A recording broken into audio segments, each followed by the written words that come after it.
Bendiciones, hermanos y hermanas, un gusto de saludarles en este día.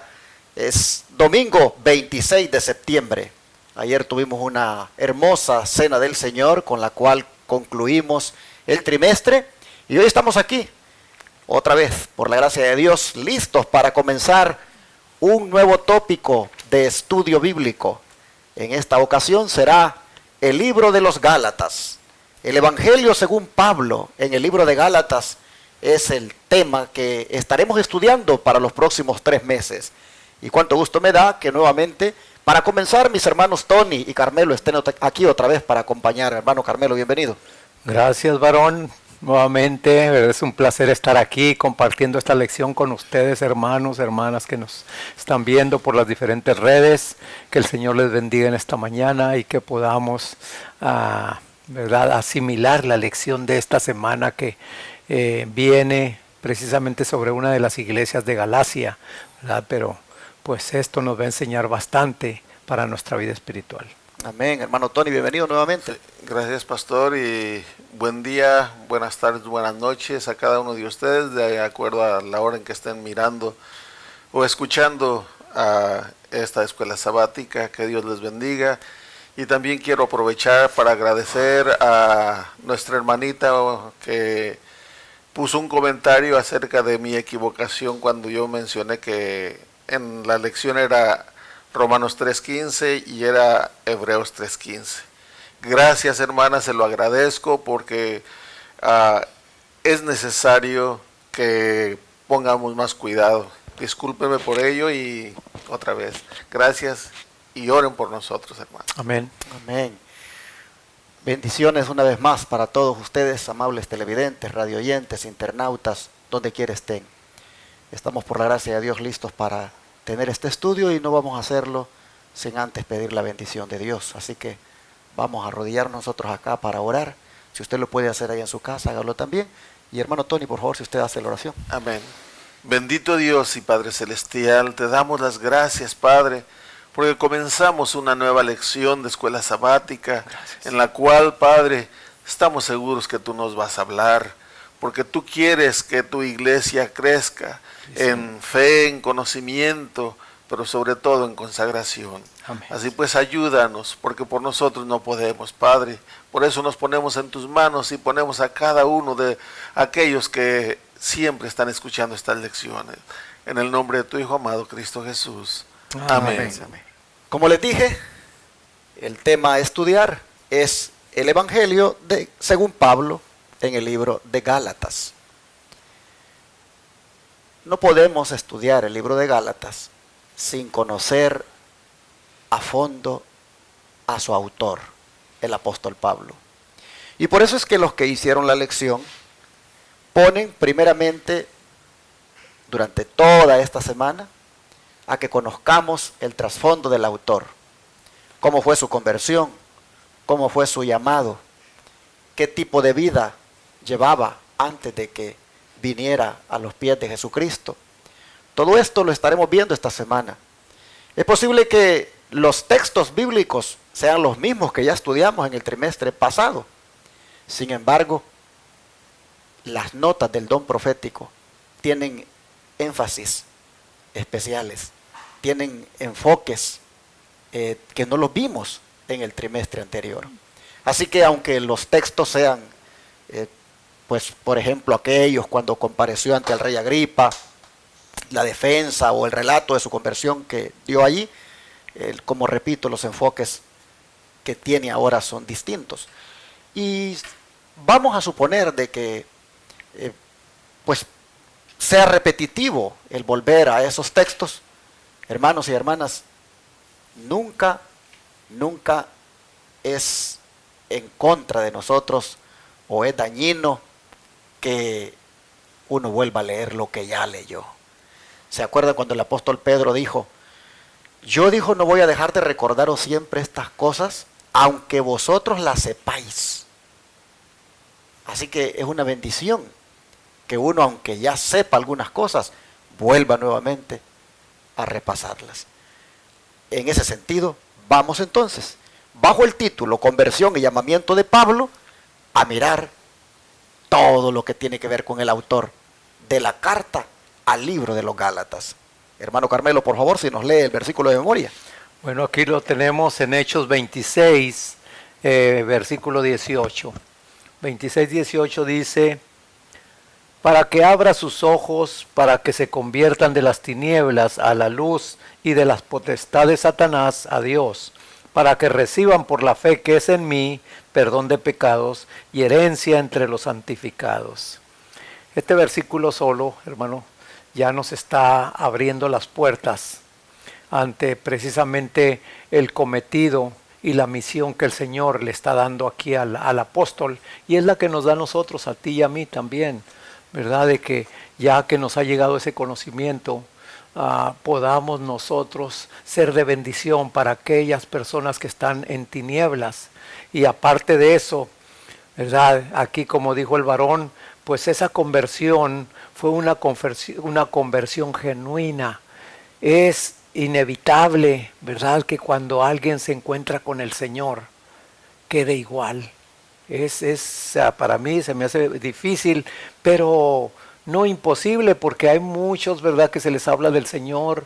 El Señor ha puesto propicio ese momento para hablarle a una persona, pero la persona tiene su libertad de pensar, de decidir, de hacer decisión sí o no, como fue con Agripa, ¿verdad? Tuvo la oportunidad, pues la desaprovechó, ¿sabes? Entonces aquí el Señor nos ha mandado con esta comisión también para abrir, ¿verdad?, los ojos de la gente. Así es que esta conversión de Pablo fue de un punto a otro en una forma, ¿verdad?, de 360 grados. Así también, hermanos, si nosotros, ¿verdad?, hemos tenido esa conversión, pues ya no somos los mismos. Solamente que haya sido solamente una convicción, un convencimiento, algo que te llegó y sí tuviste de acuerdo, pero seguiste viviendo igual. Así es que, hermanos, pues estas lecciones, como decía aquí el varón, ¿verdad?, aunque muchos de los versículos los vamos a estar volviendo a leer, son para ti, para mí, ¿verdad? Que muchas veces, aunque nos dicen las cosas, muchas veces seguimos haciendo lo mismo, ¿verdad? Yo en lo personal siempre me pongo así porque muchas veces, a veces repito los mismos errores, hermanos, y eso me duele volver a repetir los mismos errores que ya sé que no están bien. Así es que gracias al Señor que su misericordia, ¿verdad?, y su paciencia son grandes para mí, y espero que para ti también. Estas palabras que mi hermano acaba de leer son palabras que Jesús le dijo a Pablo. Y miren ustedes la misión que le está encomendando Jesús a Pablo. La misión es que abra los ojos de la gente. Que abra los ojos porque tienen una ceguera espiritual.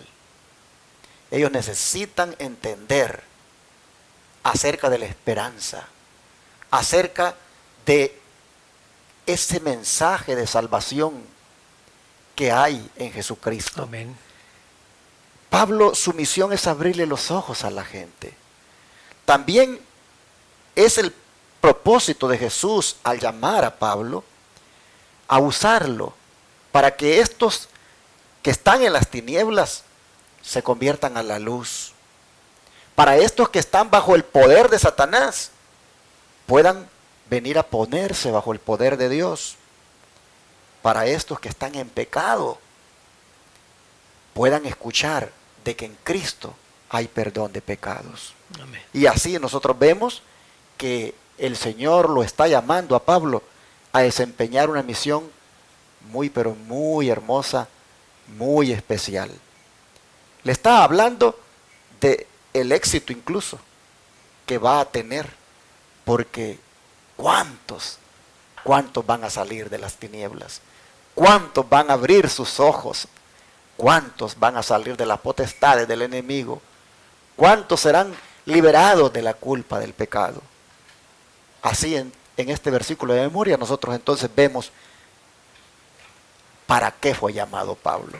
Y el don de profecía, hermano Tony, ¿cómo respalda más esto? Sí, dice en notas de la vida de Pablo, dice en la página 9, dice: de entre los más acérrimos e implacables perseguidores de la iglesia de Cristo, surgió el más hábil defensor y más exitoso heraldo del Evangelio. Amén. A la vista de los seres humanos, nosotros podemos ver en aquella persona alguien hasta grotesco, insolente, irrespetuoso y todos los calificativos que quieras en contra de Dios, pero no sabemos lo que hay dentro de su corazón.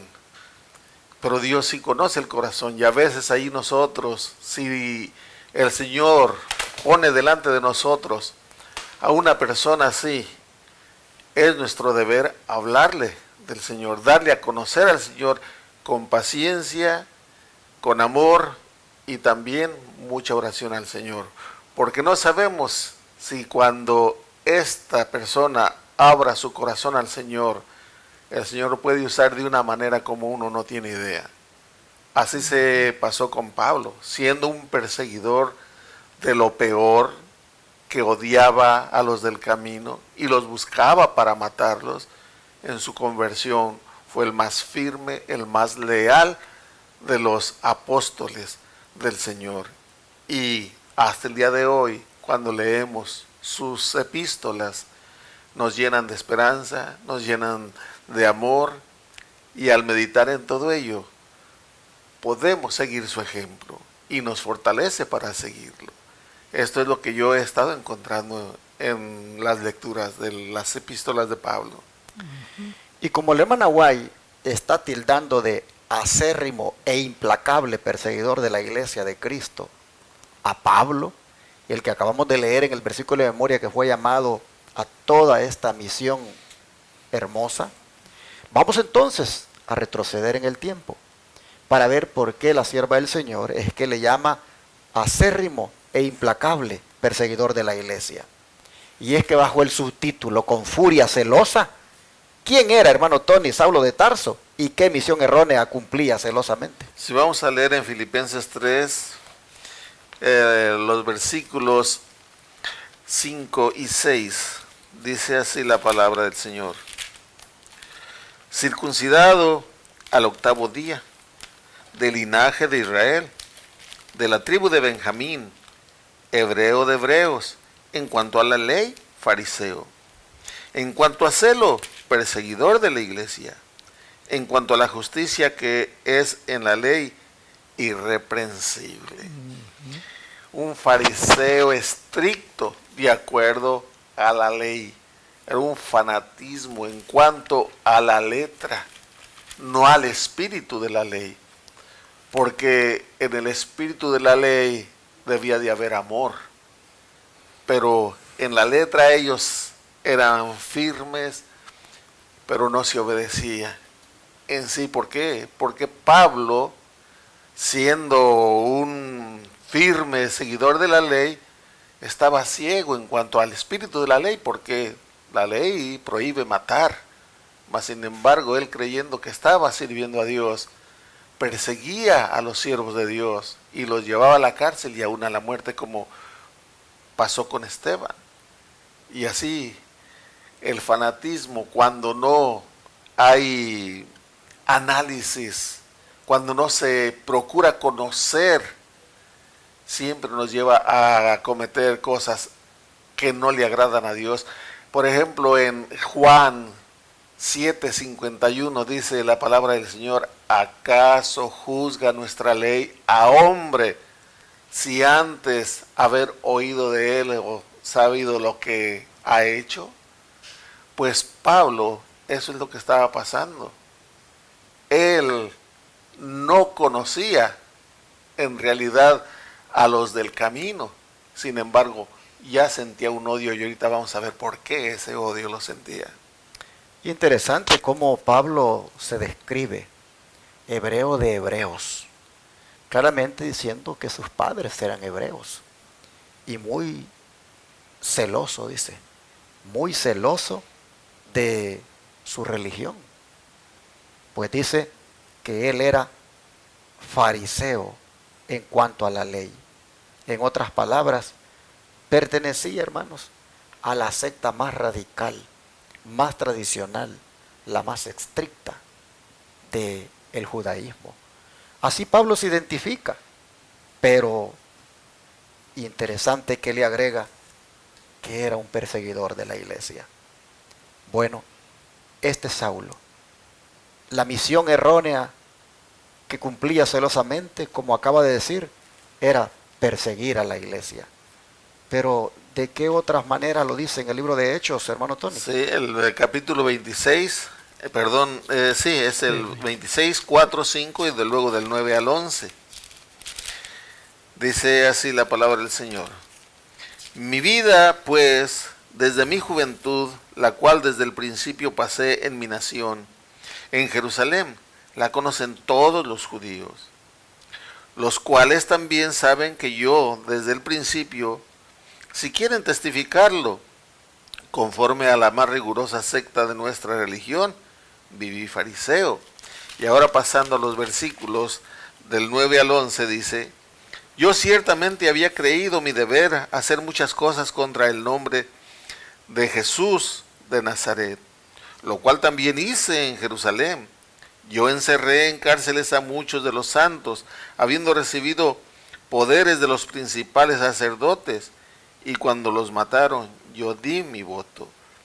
Y muchas veces castigándolos en todas las sinagogas, los forcé a blasfemar, y enfurecido sobremanera contra ellos, los perseguí hasta las ciudades extranjeras. Era un perseguidor, un fanático, celoso de su creencia y creía que estaba haciendo lo correcto. Hermanos, esto debe de para nosotros ponernos alerta. Y digo, ¿por qué ponernos alerta? Porque desgraciadamente esto sucede muy a menudo en donde yo nací, donde yo crecí. Íbamos a dar estudios a un ranchito pequeño y se nos juntaba la gente, pero cuando el sacerdote supo de eso, les dijo que no dejaran entrar a esos fanáticos lobos vestidos de ovejas, y a un hermanito que llevaba su guitarra se la quebraron en el brazo. Él puso el brazo cuando le dieron con su propia guitarra. ¿Todo por qué? Nada más por el fanatismo, hermanos, porque si no conocían nada de la palabra de Dios, nada, no sabían ni dónde estaba el Génesis ni el Apocalipsis, se puede decir, porque en ese entonces nomás iba a oír la misa. Biblia ni siquiera se tiene en los hogares, quién sabe ahora, pero en aquel entonces no se tenían, la mayoría no tenía ni Biblia. Pablo era perseguidor, un fanático en contra de los del camino, en contra de los cristianos, y no solamente los golpeaba, sino que los llevaba hasta la muerte. Que Dios nos ayude a no caer en esa situación, hermanos. Me impresiona, hermanos, esta expresión que dice, los forcé a blasfemar. Porque cuando uno escucha eso, los forcé a blasfemar, lo que viene a la mente es tortura. Sí. Así que Pablo, hermanos, torturó a los cristianos. Pablo los torturó al punto de que los forzaba, dice, a que hablaran mal de Cristo, a que maldijeran a Cristo. Este es Pablo, hermanos, el autor de la epístola de Gálatas. Este es el Pablo que el Señor ha llamado y que ha obrado en él el milagro de la conversión. Un hombre que no solamente los forzaba a blasfemar, sino que dice que enfurecido sobremanera contra ellos, los perseguía hasta en las ciudades extranjeras.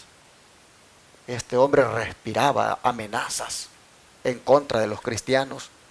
Las sinagogas son presentadas aquí como lugares de castigo, como lugares donde allí mismo los cristianos que todavía se estaban congregando, allí mismo los agarraban y los azotaban. Y yo, dice Pablo, consentía, dice, en la muerte de aquellos como Esteban. Y cuando dice que consentía, dice en el original de la Biblia, que él echaba la piedrecita. es decir, que daba su voto. Así, hermanos, vemos el trasfondo de Pablo. Así vemos a la misión errónea a la que celosamente estaba entregado. Bueno, pero ¿qué dice el don de profecía, hermano Carmelo? ¿Por qué lo hacía este hombre realmente? Bueno, aquí en Notas de la vida de Pablo, página 10, nos dice que Saulo no tenía conocimiento personal de Jesús de Nazaret, ni de su misión, pero se impregnó rápidamente del desprecio y el odio de los rabinos hacia aquel que estaba muy lejos de cumplir sus ambiciosas esperanzas. Y después de la muerte de Cristo, se unió ansiosamente a los sacerdotes y gobernantes en la persecución de sus seguidores como una secta proscrita y odiada. Hermanos, ¿por qué traemos esto? ¿Por qué viene en esta lección así?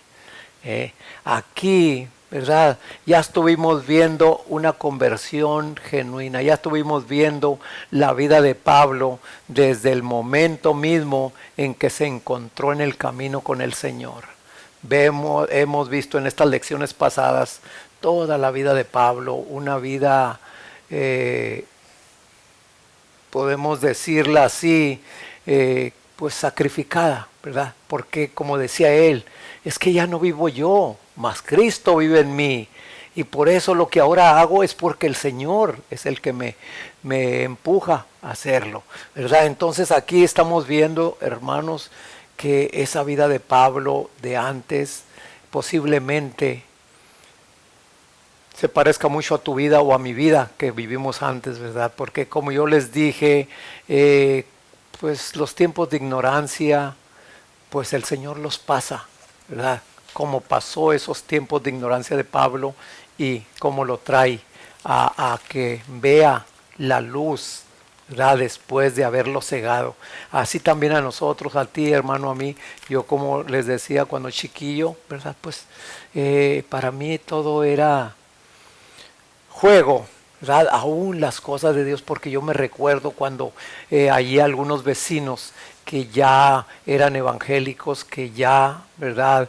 Ellos tenían un conocimiento más adelantado, más pleno, que muchos de nosotros como creyentes católicos, o como según nos decimos, ¿verdad? Ellos, ¿verdad? Tenían sus cultos, ellos tenían sus reuniones muy diferentes a como uno las piensa. Y uno como yo estaba chico, yo lo agarraba en juego y hasta bailaba allí, ¿verdad?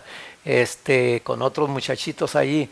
Entonces, hermanos, esto que nos trae precisamente es para darnos cuenta de dónde el Señor nos ha traído y si en verdad tu conversión y la mía ha sido genuina, hermana, porque vamos a necesitar mucho, como lo estuvimos viendo en estos temas pasados, de esa paciencia, pero también de ese poder para poder hablarle a la gente. Y todavía hoy en día, ¿verdad? ¿Cuántas personas todavía podemos ver el coraje cuando les habla uno del amor de Dios, cuando le habla uno de la necesidad en este tiempo y en todo tiempo ha sido de Dios, de conocer su palabra, ¿verdad? No es para intercambiar o para debatir, sino para aprender, sino para conocer más al Señor de cercas. Así es que el Señor nos ayude, ¿verdad? Y que podamos ver estas lecciones para nuestra vida espiritual y poderle servir mejor al Señor. Nosotros vemos acá el término secta como, dice, una secta proscrita y odiada. Debemos entender que el término secta también es utilizado para referirse a una división del judaísmo. El cristianismo, hermanos, salió del judaísmo. Los cristianos eran judíos originalmente, pertenecían a la religión judía. Jesús mismo era judío. Entonces, cuando se menciona aquí a la iglesia cristiana como una secta proscrita y odiada, está hablando de una secta que está prohibida por la iglesia judía, que no es reconocida, que no es aceptada y que más bien es odiada. No veamos el término secta desde un punto de vista así como dicen peyorativo, negativo, que ay, yo no quiero que me digan secta. Hermanos, miren, las iglesias cristianas son llamadas sectas porque son divisiones del catolicismo, salieron del catolicismo. Nosotros, la iglesia Advenimiento del Séptimo Día, ¿por qué nos dicen secta? Porque somos una división del adventismo. Seguimos siendo adventistas, seguimos identificándonos con todo lo que es el adventismo puro, pero nos llaman secta. Siempre le llaman secta a los que salen de una organización principal. El punto aquí delicado es que a la secta que sale se le llegue a titular, como dice aquí, de proscrita y odiada. Ahí sí está el problema. Porque cuando esa secta es proscrita y odiada, es decir, es prohibida por la organización principal y odiada por ella, a esa secta lo que le espera es lo mismo que hizo Pablo con la secta de los cristianos. Es decir, perseguirla. El odio la lleva al punto de, pues, meter a la cárcel a los integrantes de esa secta. Así la sierva del Señor pone, digámoslo así, la plataforma para entender la misión errónea a la que Pablo estaba entregado celosamente y que pues de ahí el Señor va a tener que hacer un milagro con él. Pero, hermano Carmelo, de aquellos a quienes dice aquí la Escritura que Pablo consentía cuando los mataron y que dio su voto, es decir, que echó la piedrecita, ¿a quién de ellos Pablo le perturbó la escena cuando le estaban dando muerte? ¿De qué manera le perturbó la mente a él? Bueno, aquí lo vamos a ver en Hechos 6, del 8 al 12, después del 57 al 60. Hechos 6, del 8 al 12 dice: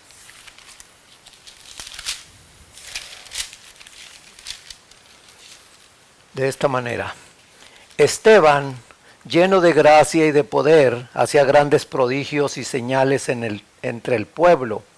Entonces algunos de la sinagoga llamada de los libertos y los de Cirene, de Alejandría, de Cilicia y de Asia se levantaron para discutir con Esteban, pero no podían resistir la sabiduría y el espíritu con que hablaba. Entonces sobornaron a unos para que dijeran que lo habían oído hablar palabras blasfemas contra Moisés y contra Dios, y alborotaron al pueblo, a los ancianos y a los escribas, y arremetiendo, lo arrebataron y lo trajeron al concilio.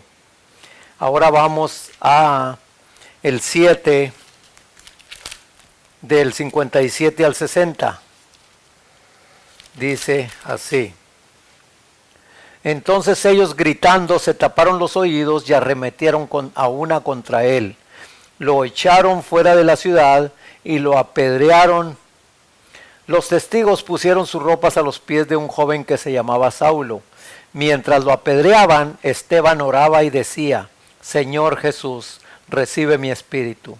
Y puesto de rodillas, clamó a gran voz: Señor, no les tomes en cuenta este pecado. Hermanos, aquí pues estamos viendo que fue una de las causas que perturbó también a Saulo, ¿verdad? Esta actitud de Esteban, siervo del Señor, cuando precisamente estos judíos, dice que hasta se tapaban los oídos para no oír la verdad. ¿Cuántos de hoy en día también, hermanos, no se tapan los oídos para no oír la verdad? Se les habla y pueden entender, pero está la mente tan cauterizada, tan cerrada, que no, ¿verdad? Pero allí me llama a mí la atención que fue una de las, como leímos en las lecciones pasadas, fue una de las causas que a Pablo lo perturbó desde entonces, ¿verdad? Pero aún así, pues ya ven, él siguió como quiera en contra de los cristianos, pero ya había una espinita allí. Y el Señor sabía que Pablo, al perseguir a los cristianos, es porque realmente no conocía a Jesús, no lo conocía. Por eso en ese encuentro que él tuvo, dijo: Señor, ¿quién eres? porque no lo conocía. Hoy en día también, muchas veces, ¿verdad? Posiblemente nosotros podamos ser algunos de que no hemos conocido al Señor a pesar de 30, 40 años en la iglesia. No hemos conocido verdaderamente a Jesús. Pero, ¿verdad? Yo te invito y me invito a mí a que lo conozcamos a través de estas lecturas, hermano. Así, hermanos, Pablo es testigo de la muerte de Esteban. Él ha echado la piedrecita, ha dado su voto y a los pies de él han puesto la ropa. Y esto, como dice la sierva del Señor en la siguiente cita, hermano Tony, Sí. esto pues le impresionó mucho a Pablo. Sí, seguimos con notas del apóstol, de la vida del apóstol Pablo, ahora en la página 20. Dice, no se había dictado ninguna sentencia legal contra Esteban, pero las autoridades romanas fueron sobornadas con grandes sumas de dinero para que no hicieran ninguna investigación del caso. Saulo parecía estar imbuido de un celo frenético en la escena del juicio y la muerte de Esteban. Parecía estar disgustado con sus propias convicciones secretas de que Esteban era honrado por Dios, en el preciso momento en que era deshonrado por los hombres. Sí, el apóstol Pablo sabía que lo que se estaba haciendo con Esteban era injusto. El juicio no hubo, era injusto. Y en la actitud de Esteban, Pablo notaba que era un hombre honrado. Y Dios estaba con él. Y eso le molestaba a Pablo en su interior. Tal vez tú que estás escuchando, que nos estás escuchando en esta hora, también has criticado al cristiano. Tal vez lo hayas juzgado mal. Pero como un testimonio de un hermanito, él dice que él incluso les apedreaba la casita, porque donde se reunían los aleluyas, como se les llamaba, o se sigue llamando, era de tejas, y era tiempo de aguas, de coraje, les tiraban piedras arriba en el techo, y hacía los grandes agujeros, rompía las tejas, y cuando llovía se metía mucho el agua, y eso les daba gusto. No tenía el encuentro con el Señor hasta que se encontró con el Señor ese muchacho también. Y Dios convierte. Él tuvo el valor que viene de Dios de ir a pedirles perdón al pastor y al grupo que ahí se reunía. Dios cambia los corazones, y Amén. lo hizo con Pablo, lo hizo conmigo y lo va a hacer contigo si todavía no te has entregado al Señor. Si le das la oportunidad, Él también te está llamando, hermano. Amén. Definitivamente, hermanos, este es un mensaje de esperanza el que nos da la lección este día. Porque si Pablo, siendo un hombre tan malo, porque lo que describe la escritura de él y lo que él mismo dice, realmente uno diría, este hombre no merece salvación, así con la forma de juzgar de uno, porque es demasiado malo.